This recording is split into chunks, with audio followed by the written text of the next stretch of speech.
네, 3교시를 시작하도록 하겠습니다. 세컨 레이어 에러 백 프로파게이션에 대해서 배우게 될 거고요. 우리가 앞에서 이제 세컨 레이어가 아니라 이제 하나의 레이어를 통해서 프로파게이션 할 때 계산하는 법을 여러분들 배우셨어요. 그래서 4개의 노드가 있을 때 프로파게이션 해가는 이 과정에서 우리가 여기서 시그모이드 펑션을 보셔서 A가 G로 가는 이런 관계가 있었고요. 그래서 우리가 DJ 토탈 DW11 이렇게 하는 부분을 DJ1 DJ1 D 값을 가지고 우리가 계산을 했었고요. 그래서 이 부분을 DJ1 DG1 곱하기 DG1 DA1 DA1 DW11 이런 식으로 체인들을 통해서 계산하는 방식들을 여러분들을 하나씩 테스트해 보았습니다. 근데 얘는 이제 마침 보시는 것처럼 이 앞에서의 영향을 미치는 놈이 여기가 이제 하나로 떨어지는 거죠. 우리가 J1이라고 하는 놈으로 떨어지는 건데, 자, 이제 생각해야 될 건 뭐냐면, 만약에 이 앞으로 에러백 프로파게이션을 한다고 생각해 봅시다. 이럴 경우에는 얘는 이렇게 왔죠. 즉 우리가 J1 값만 계산해서 했었는데 얘는 사실은 J1과 J2가 영향을 미치는 거죠. W 우리가 11 여기서는 W21 이렇게 두 개의 값이 영향을 미치는 거고, 이 영향을 미친 이 두 개 값을 가지고서 W11의 퍼스트 레이어에 해당되는 값을 우리가 구해야 되는 이런 과정을 거치게 됩니다. 그렇게 되다 보니까 앞에 거보다는 비교적 더 복잡한 수식을 가지게 되겠죠. 그래서 이것들을 어떻게 찾아가는지 한번 찾아가 보도록 하겠습니다. 일단 에러백 프로파게이션에서 앞에서 했던 수식들을 가지고서 첫 번째, 그러니까 퍼스트 레이어의 W11 값을 업데이트를 하게 되는데, 얘도 수식 자체는 비교적 간단하죠. W11인의 퍼스트 레이어에 해당되는 값은 퍼스트 레이어의 W11 마이너스 에타의 DJ 토탈 D 퍼스트 레이어의 11 DW11 11 이렇게 들어가는 거죠. 이렇게 구하게 되면 이제 쉽게 가는 부분인데, 이제 요 계산하는 방식 여기가 조금 복잡합니다. 이 과정이 이제 복잡해야 되는데 이제 하나씩 따라가 보도록 하겠습니다. 그래서 우리가 전체적으로 DJ 토탈 이퀄 DW11 얘는 DJ 토탈의 DG1, DG1, DA1, DA1, DW11 이렇게 과정을 거칩니다. 여기서 이제 보시면 다 퍼스트 레이어에 대한 값들로 표현되고 있는데, 우리가 이제 앞에서 구한 게 있죠. 뭐였죠? DJ1, DA1 세컨 레이어 값은 뭐라고 했죠? 델타 세컨 레이어 1. 근데 J2의 DJ2의 DA 세컨 레이어 2는 델타 세컨 레이어 2라고 우리가 앞에서 정의를 해왔어요. 그렇죠?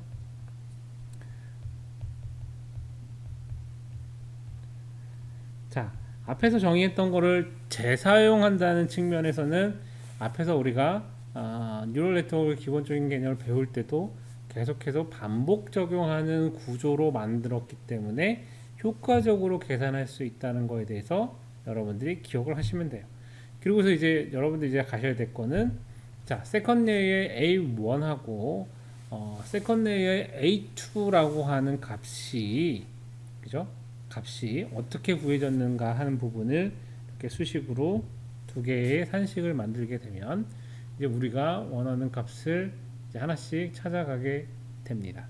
그래서 기본적으로 우리가 DJ 토탈 DG1 퍼스트 레이어를 할 건데, 이 DJ 토탈이라고 하는 놈은 결국은 DJ1 DG1 퍼스트 레이어 플러스 DJ2의 DG1 똑같습니다. 이렇게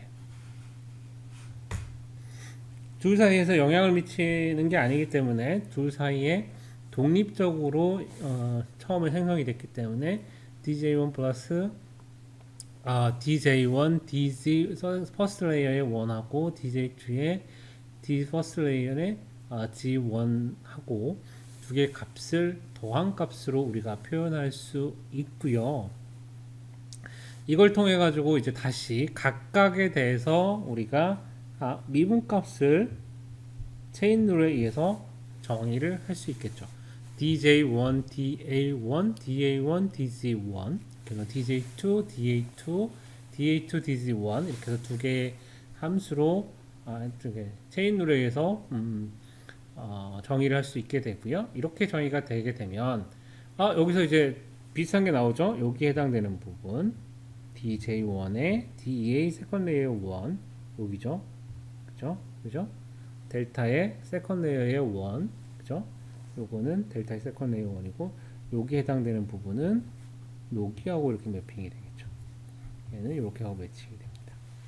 그러니까 이제 요걸 다시 쓰면 우리가 다른 값으로 표현할 수 있는데 마지막으로 우리가 요 앞에 DA1 세컨드 레이어, DA1, DG1 퍼스트 레이어 요 값은 어떤 식으로 구할 수 있냐면 자 여기 산식으로 우리가 구할 수 있겠죠. 여기 해당되는 부분은 이 두 번째 산식으로 구할 수 있어요. 우리가 관심 있는 거는 뭐예요? 퍼스트 레이어의 G1 값이고 퍼스트 레이어의 G1 값이기 때문에 얘네들은 다 없어집니다. 미분을 하게 되면 그죠? 결과적으로 남는 놈은 요 앞에 값만 남게 되는 거죠. 그죠? 요 앞에 값 두 개가 남아서 세컨드 레이어의 first W11과 세컨드 레이어의 W21 값이 그대로 살아남게 되는 거고요. 거기에 우리가 델타 값으로 앞에서 정의되어 있던 값이 여기 그대로 델타 값으로 위치하게 됩니다. 자, 이렇게 위치하게 되면 이제 우리가 DJ 토탈의 DG 퍼스트 레이어의 DG1으로 계산되는 값을 계산하게 돼요. 자, 수식은 좀 복잡해 보이는 것 같긴 하지만 여기서도 마찬가지 룰이 적용되죠. 어떤 룰이에요? 앞에서 구했던 값이 다시 사용되는 거죠.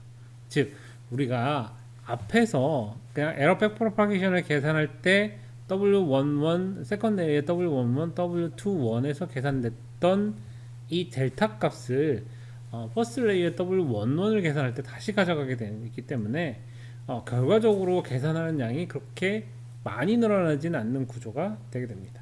이런 구조를 통해 가지고 전체적인 계산은 훨씬 더 효과적으로 우리가 미분이라고 하는 걸 활용하고 있긴 하지만 계속해서 복잡한 미분을 쓰는 게 아니라 비교적 효과적이고 수월하게 쓸 수 있는 형태의 미분 값으로 가져가는 게 지금까지 하는 방법들이었어요. 자, 그 다음에 이제 DG1 퍼스트 레이어의 DG1 퍼스트 레이어 DA1을 구하면 얘는 어떻게 됩니까? 우리가 역시 G1이라고 하는 것은 H 펑션, 즉 액티베이션 펑션에 의해서 만들어진 A11 퍼스트 레이어 A11에서 G11을 가는 이런 과정을 거치게 되는 거죠. 이게 뭐였어요? 아까 시그모이드 펑션이 되는 거죠. 그죠? 자, 시그모이드 펑션 아까 하면 어떻게 됩니까? 미분값을 하면 fx 1-fx. 자, 기억을 하시나요? 그죠? 그래서 우리가 주어지면 자, fx 1-fx. 그죠? 다시 하면 G 퍼스트 레이어 G1의 1-G1으로 표현할 수 있다.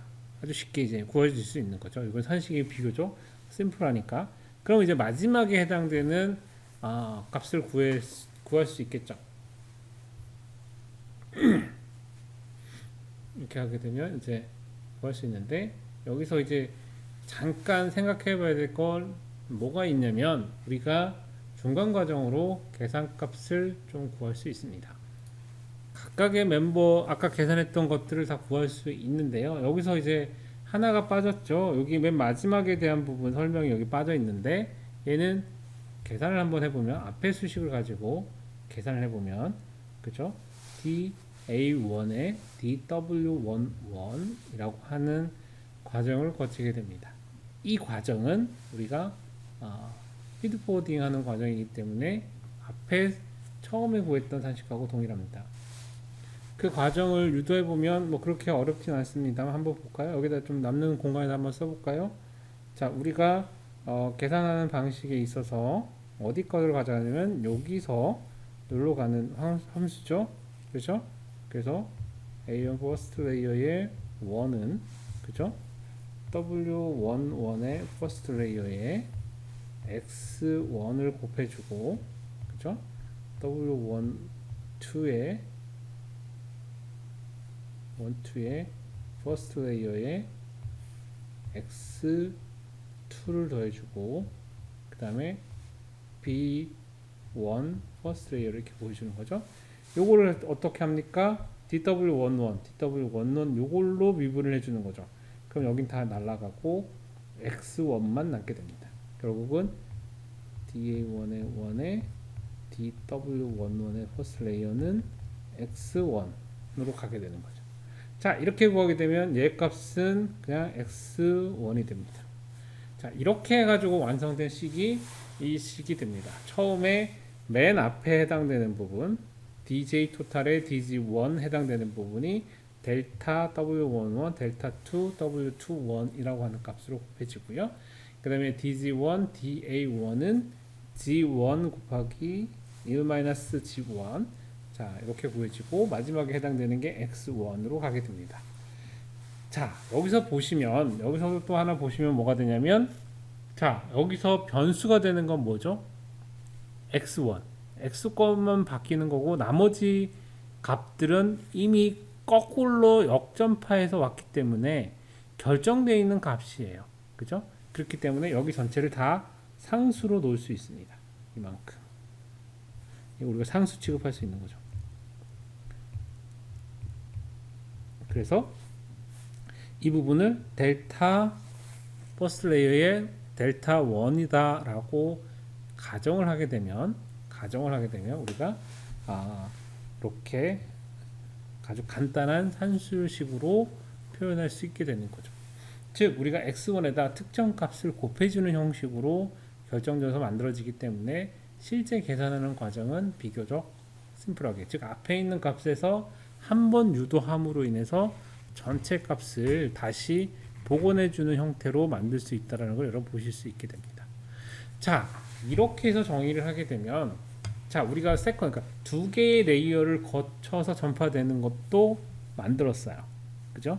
자, 이거를 어떻게 레이어를 계속 반복해서 진행하더라도 이와 같은 방식으로 상수화되는 형식으로 계속 값을 만들어서 갈 수 있기 때문에 매트릭스 연산 한 번을 하면 그 다음 값으로 쉽게 에러백 프로파게이션이 전달되는 구조를 만들 수 있게 됩니다.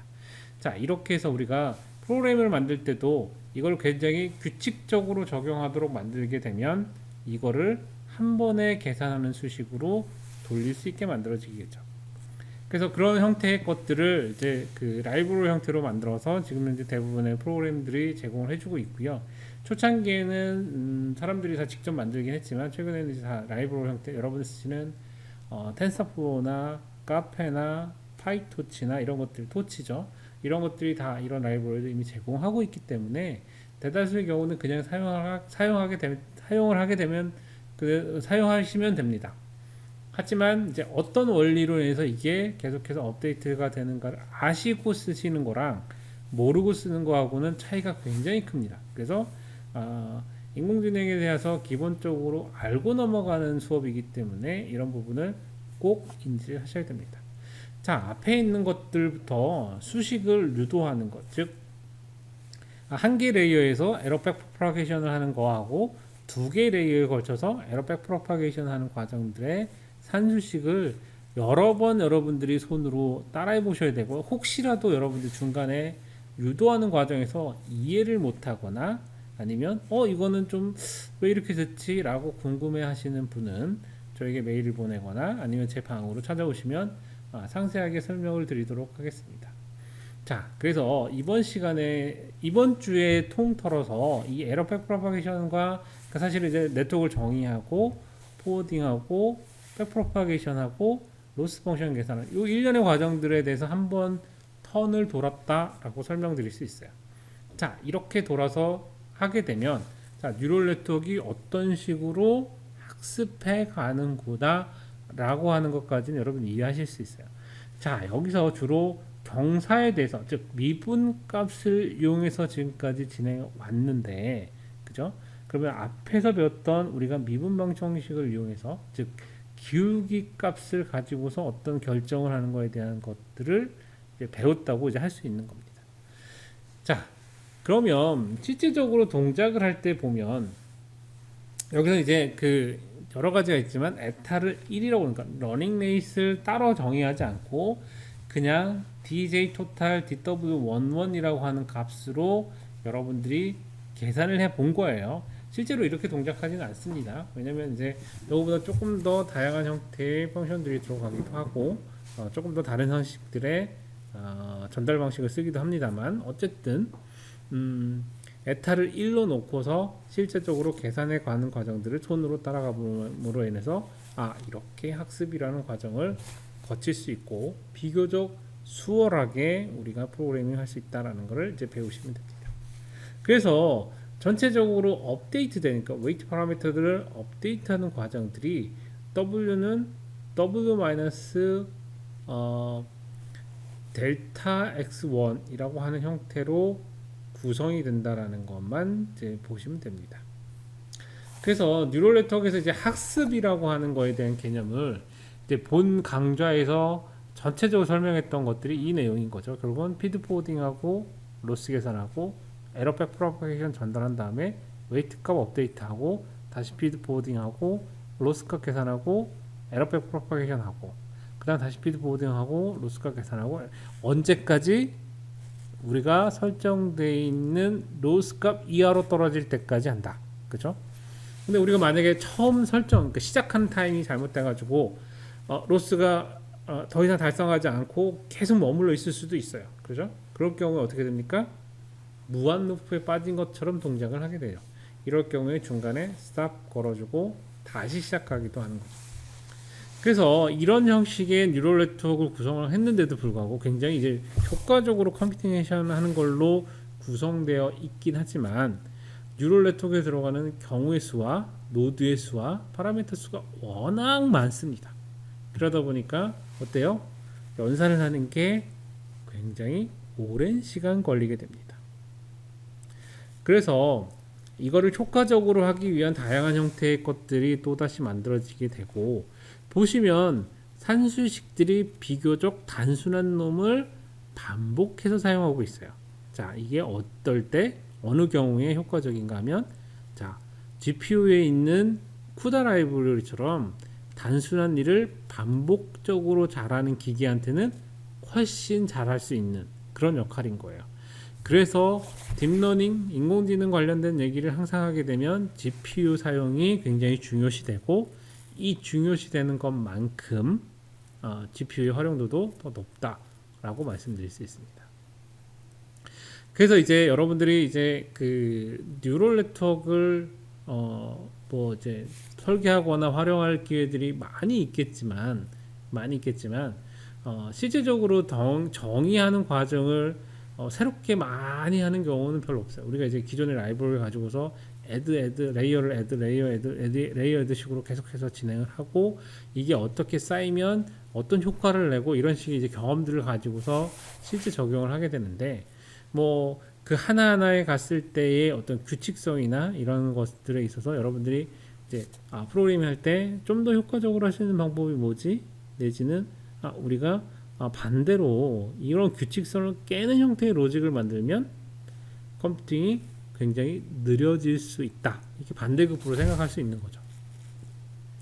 그래서 이제 뉴럴 네트워크 이렇게 배우시게 된 다음부터는 여러분들이 좀 더 복잡한 형태의 것들로 넘어가게 될 거예요. 자, 지금은 사실 봤죠.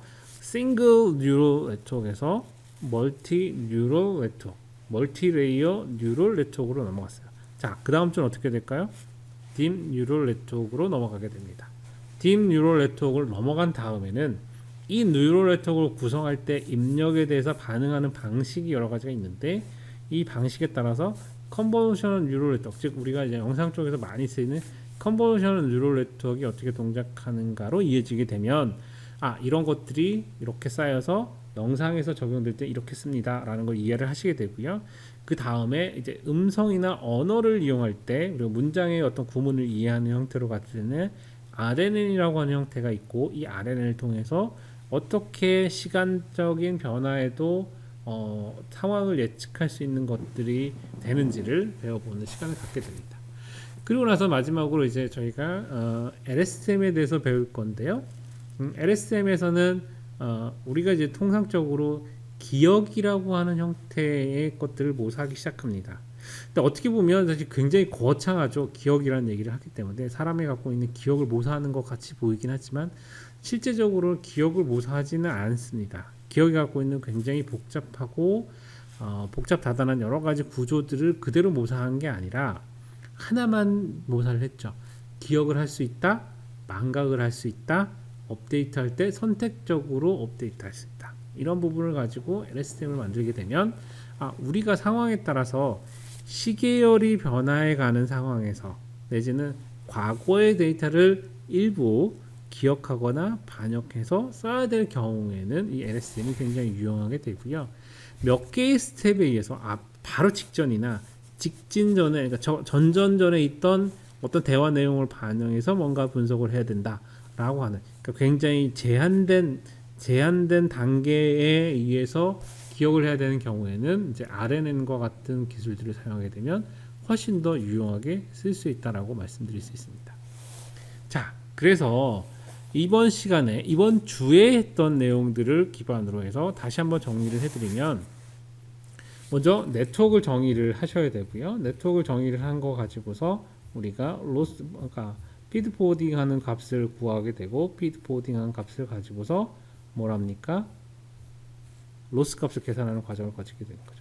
그래서 네트워크를 정의하고 피드 포워드 정의하고 피드 포워드를 구하고 로스 값을 계산한 다음에 이 로스 값에 따라서 백프로파게이션 전달해서 반복하는 구조를 거치게 되고요. 이 과정에서 우리가 어떤 액티베이션 펑션을 썼느냐에 따라서 시그모이드 또는 렐루 펑션을 통해서 정의를 하게 되면 이 로스 펑션 계산하는 것 자체도 그렇게 어렵지 않지만 이 피드 포워딩 계산할 때도 그것들이 비교적 매트리스 연산으로 쉽게 구성된다는 걸 보셨고요. 그리고 거꾸로 피드 포워딩 계산할 때도 우리가 어떤 액티베이션 펑션의 특징을 가지고 그들을 쓰고 있고, 역함수, 즉 이걸 가지고서 로스 펑션을 구하고 로스 펑션을 가지고서 다시 에러 팩 프로파게이션 할 때 비교적 시그모이드 펑션을 사용하는 함수에 대해서는 비교적 수월하게, 생각보다는 수월한 거죠. 굉장히 어려울 것처럼 보이는 수식이었지만 실제적으로 구하게 되면 이렇게 시그모이드 펑션을 여기서 이제 조금 바뀌었습니다. 아까도 설명드렸지만 여기 마이너스로 가야 되는 거 전부 다. 그러면 이제 다 수식이 바뀌겠죠. 여기 있는 거는 이제 잘못적인 부분이기 때문에 여러분들이 이제 수정된 걸로 고치셔야 되고요.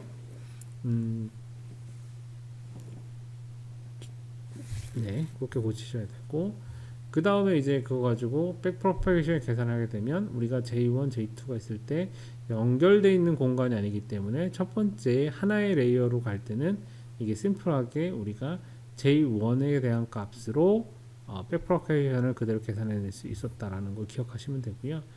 그래서 이제 하나하나 따라가면서 이제 우리가 계산하는 걸 구했었죠. 그래서 우리가 델타라는 값으로 우리가 표현할 수 있다라는 것도 이렇게 표현을 했고요. 이것들이 모이면 세컨 레이어에서 에러 백 프로파게이션을 할 경우에 어떻게 하는지 이렇게 계산해 봤어요. 자, 여기까지를 하게 되면 이제 굉장히 자신감이 붙는 거죠. 이제 여러 번 해봤기 때문에 이렇게 해서 동작을 하는구나 라고 하는 부분을 아시게 되는 거고요. 이걸 통해 가지고 계산하는 과정이 비교적 심플하게 다시 원래 처음에 정의한 것과 같은 형태로 델타 x1이라고 하는 걸로, 자, 기존에 갖고 있던 앞에 입력에 대한 값에 델타 값이 붙고 앞에 입력에 대해서 델타 값이 붙고 앞에 입력에 대해서 델타 값이 붙는 아주 동일한 형태의 반복되는 구문으로 우리가 만들 수 있었다 라고 하는 부분이 가장 중요한 핵심이라고 할 수 있습니다. 그래서 여러분들은 이제 이 학습이라고 하는 과정이 이 세 가지를 계속해서 반복해서 하는 걸로 기억을 하시면 이 수업에서 꼭 아셔야 될 부분을 정확하게 이해하고 가신다고 할 수 있습니다. 네, 여기서 3교시 수업을 마치도록 하고요. 여러분들이 앞에서 처음부터 유도하는 과정들을 한 번씩, 한 번이 아니고 여러 번 반복해서 한번 연습을 하셔서 여러분 걸로 꼭 만드시기를 바랍니다. 지금이 아니면 사실은 이걸 해볼 수 있는 기회는 또 오지 않기 때문에 이렇게 진행하기를 권장드립니다. 수고하셨습니다.